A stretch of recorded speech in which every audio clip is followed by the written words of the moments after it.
Thank you for tuning back into News Junkies. In this installment, we're going to delve into the politics sector. Mr. President Joe Biden was asked a few questions that kind of pissed him off, just to say the least. Please take this time to like, share, subscribe, and comment as well. I want to know how you're feeling.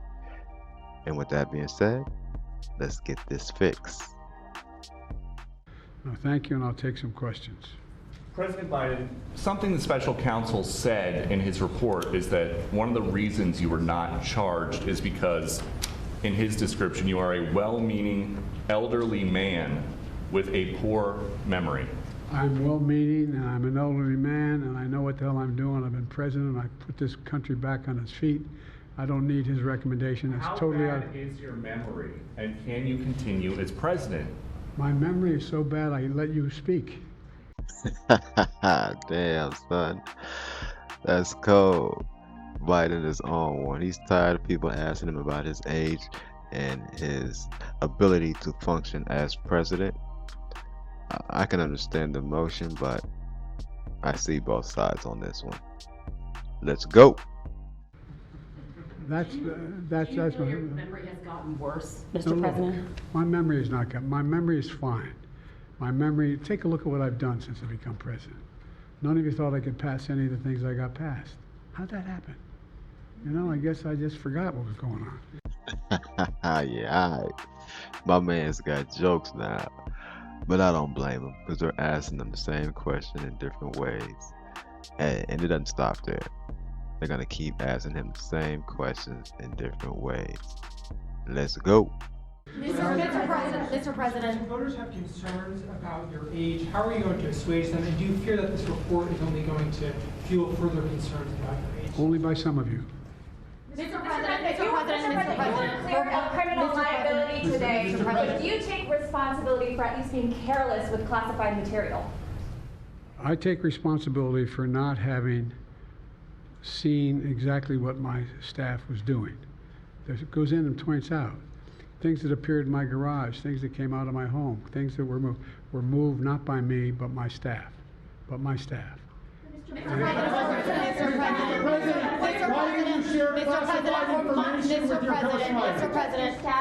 President, for months when you were asked about your age, you would respond with the words, "Watch me." Many American people have been watching, and they have expressed concerns about your age. That is your judgment.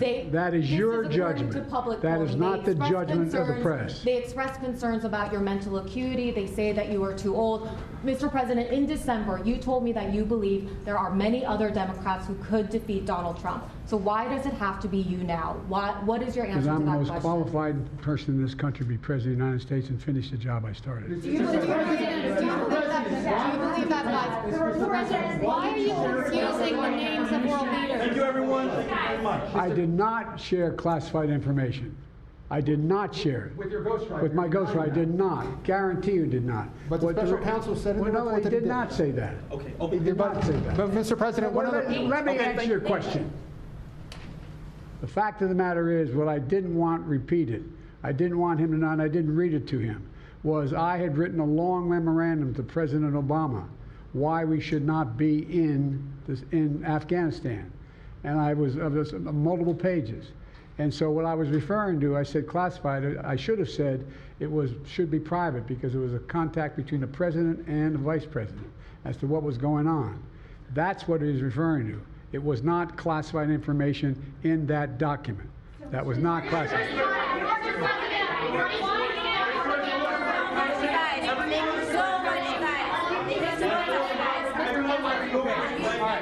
He called on me.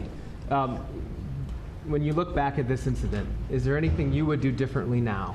And do you think that a special prosecutor should have been appointed in the first place in both of these cases? First of all, what I would have done is oversee the transfer of the material that was in my office, in my offices. I should have done that. If I go back, I didn't have the responsibility to that. That was my staff was supposed to do that, and they referenced that in the report. And my staff did not do it in the way that, for example, I didn't know how half the boxes got in my garage. until I found out staff gathered them up, put them together, and took them to the garage in my home. And all the stuff that was in my home was in filing cabinets that were either locked or able to be locked. It was in my house. It wasn't out in, like in Mar-a-Lago, in a public place where, and none of it was high classified. Didn't have any of that red stuff on it. You know what I mean, around the corners? None of that. No need for sneak this and leave Trump out of this. This is when a man cleans his own backyard. No need to take the silent sniper shots. But we remain unbiased here on News Junkies. We just report what's going on, and we give it to the people so we can start a conversation about what's going on in these politics streets. Let's go. And so I wish I had paid more attention to how the documents were being moved and where. I thought they were being moved to the archives. I thought all of it was being moved. That's what I thought. Now, what was the last part of your question? Whether a special counsel should have been appointed in this case and in the case of your rival president, former president. I think a special counsel should have been appointed. And the reason I think a special counsel should have been appointed is because I did not want to be in a position that they looked at Trump and weren't going to look at me, just like they looked at the vice president. And the fact is they made a firm conclusion. I did not break the law, period. Thank you all very, very much.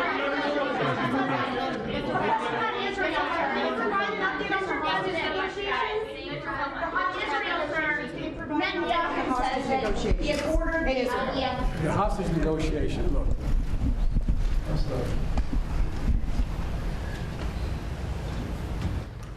I'm of the view, as you know, that the conduct of the response